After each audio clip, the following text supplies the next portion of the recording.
এক ভুতুড়ে ঘরে দুইটি ভূত বন্দি করা ছিল। তাদেরকে এক দুষ্টু তান্ত্রিক বন্দি করে রেখেছিল। তারা এক দুর্ঘটনায় মারা যায় এবং ভূত হয়ে এখানে বন্দি হয়ে যায়। মা, আমরা মুক্তি পাবো কবে? কতদিন ধরে এই ঘরের ভিতরে বন্দি হয়ে আছি। ওই দুষ্টু তান্ত্রিক কি আমাদের আর কোনোদিন ছাড়বে না? আমার তো আর এই বন্দি হয়ে থাকতে ভালো লাগছে না। তুমি কিছু একটা করো। আমি যদি কিছু করতে পারতাম এতদিন তো করেই দিতাম। আমারও আর এরকম জীবন কাটাতে ভালো লাগছে না। কবে যে সেই দিন আসবে, সেদিন আমরা মুক্তি পাবো, কিন্তু আমাদের মুক্তি করবে কে? মা, আমরা তান্ত্রিকের কি ক্ষতি করেছিলাম যে ও আমাদেরকে ধরে রেখেছে? আমাদের ধরে রেখে ওরই বা লাভ কি? ও আমাদের কি আর মুক্তি দেবে না? আমাদের শক্তিকে কাজে লাগিয়ে ও অনেক শক্তিশালী হতে পারবে, তাই ও আমাদেরকে এখানে বন্দি করে রেখেছে। আমরা মনে হয় আর কোনোদিন বাইরে আলো দেখতে পারবো না রে।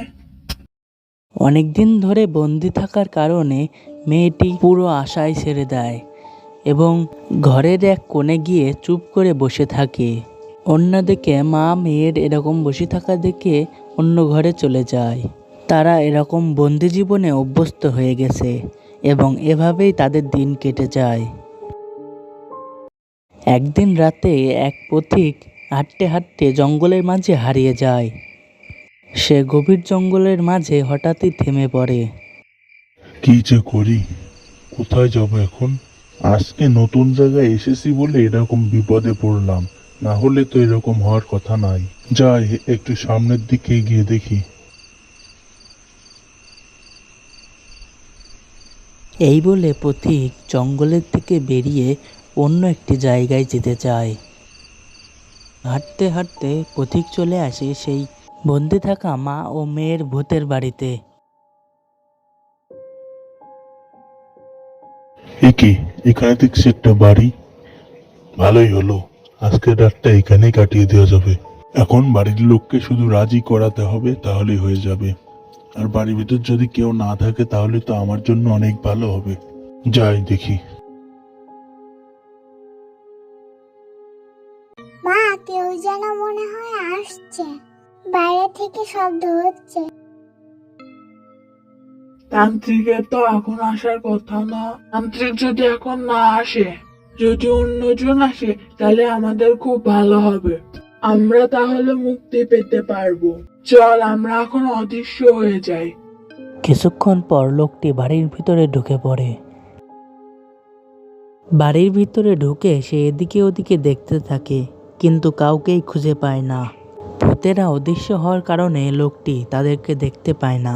কাউকে না দেখতে পেয়ে সে বলল, যা ভেবেছিলাম তাই হয়েছে, কেউই বাড়িতে নাই। আজকের রাতটা এখানেই কাটিয়ে দিই।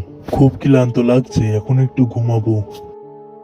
এই বলে লোকটি সঙ্গে সঙ্গে ঘুমিয়ে পড়ল। আর ঠিক তখনই পাশের থেকে মেয়ে ভূতটি বলে উঠল, মা, ওই লোকটি তো ঘুমিয়ে পড়লো। এখন কি করবা? ওই লোকটিকে ঘুমাতে দেওয়া যাবে না। ওর কাছে আমাদের সাহায্য চাইতে হবে। দাঁড়া, ওকে এখনই ডেকে তুলছি।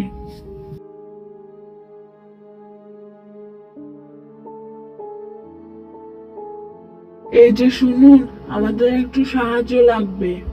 আপনি একটু উঠুন, দয়া করে। দয়া করে আমাদের একটু সাহায্য করুন। উঠুন উঠুন। হ্যাঁ, কে কে ডাকছো আমায়? ওরে বাবা, ভূত! ওরে বাবা, ডাইনি! ভয় পাবেন না, আমরা আপনাকে কোনো ক্ষতি করব না। আমরা খুব বিপদে পড়েছি, আমাদের একটু সাহায্য করুন।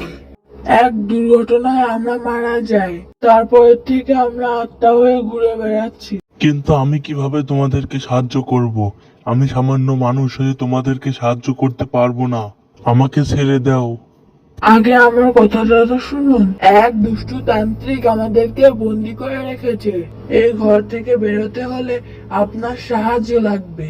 একটু সাহায্য করতে হবে আপনাকে। আচ্ছা, এত করে যখন বলছেন তখন আমি সাহায্য করতে রাজি আছি, কিন্তু তার বদলে আমাকে এক রাত থাকতে দিতে হবে। হ্যাঁ, অবশ্যই। আমরা মুক্তি পাওয়ার পরে এই বাড়িতে আপনি যত ইচ্ছা তত থাকতে পারবেন। এখন আমরা আপনার শরীরে প্রবেশ করব। ঠিক আছে, আমাকে যখন তোমরা এই বাড়িতে থাকতে দিচ্ছ তখন আমি আমার শরীর তোমাদেরকে দিচ্ছি। এখন প্রবেশ করতে পারো। লোকটা আত্মাদেরকে তার শরীরের ভিতর ঢুকতে দেওয়ার অনুমতি দিল, আর তাই আত্মাগুলো তার শরীরের ভিতর ঢুকে পড়ল এবং লোকটি পাগলের মতো করতে শুরু করলো। আত্মাগুলো লোকটির শরীরের ভিতর ঢুকে যাওয়ার পরে লোকটি সেখান থেকে বেরিয়ে গেল। মূলত এই ঘরটির থেকে বের হতে পারলেই আত্মাগুলো মুক্তি হয়ে যাবে, আর তাই লোকটি বাইরে যেতে লাগলো। বাইরে যেতে না যেতেই লোকটির শরীরের ভিতর থেকে আত্মাগুলো বেরিয়ে আসলো। আপনাকে অনেক ধন্যবাদ আমাদেরকে মুক্ত করার জন্য। আপনি এখন যত ইচ্ছা তত এই বাড়িতে থাকতে পারবেন। আমরা এখন মুক্ত, আমরা চলে গেলাম। অনেকদিন পর মুক্তি পাওয়ায় তারা অনেক খুশি হলো এবং উড়ে চলে গেল। তারপরে বন্ধুরা, ছেলেটির সাথে যা হলো তা এর পরের পার্টে দেখানো হবে। আপনারা যদি পরের পার্টটি দেখতে চান তাহলে চ্যানেলটিকে অবশ্যই সাবস্ক্রাইব করবেন এবং ভিডিওটি ভালো লাগলে অবশ্যই লাইক এবং কমেন্ট করবেন।